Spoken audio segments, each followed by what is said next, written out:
अंडा शाकाहारी है या मांसाहारी? आइए ज्ञान गंगा में करते हैं विश्लेषण। बचपन में एक बार मैं बीमार पड़ा था तो पिताजी को किसी ने मुझे अंडा खिलाने की सलाह दी थी।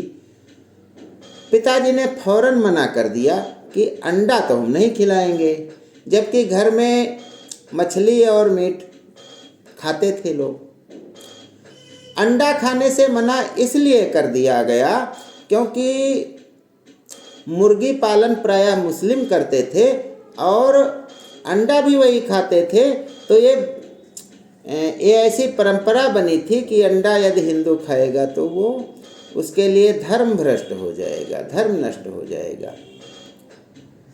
30-40 साल पहले तक हिंदू लोग मांस मछली तो खाते थे लेकिन अंडा नहीं खाते थे।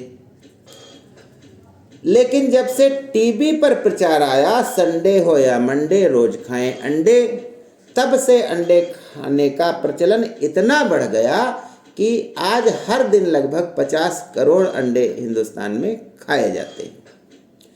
शाकाहार या मांसाहार के संबंध में जब हम बात करते हैं तो पाते हैं कि जो शाकाहारी लोग होते हैं वे अंडा को मांसाहारी बताते हैं, जबकि वैज्ञानिक इसे शाकाहारी बताते हैं। शाकाहारी कहते हैं कि मुर्गी मांसाहार है और मुर्गी से ही निकला है तो ये भी मांसाहार की श्रेणी में आना चाहिए।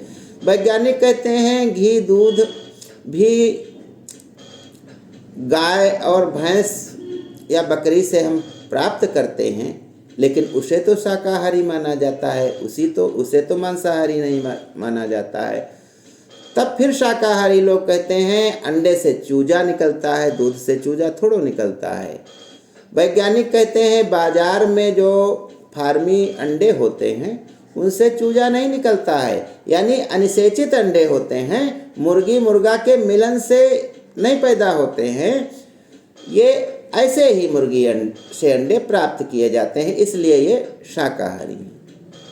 तब कहा जाता है दूध में पोषक तत्व पाए जाते हैं, अंडे में भी पोषक तत्व पाए जाते हैं।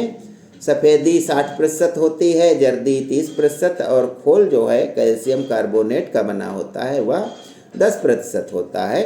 पानी, प्रोटीन, विटामिन ए, डी, ई और तमाम प्रकार के खनिज लवण भी इसमें मिलते हैं। इस प्रकार बाजार में मिलने वाला फार्मी अंडा जो होता है वह शाकाहारी ही माना जाएगा। लेकिन जो देसी अंडे मुर्गा मुर्गी के मिलन से पैदा होते हैं, निकलते हैं, उन्हें हम मांसाहारी मान सकते हैं।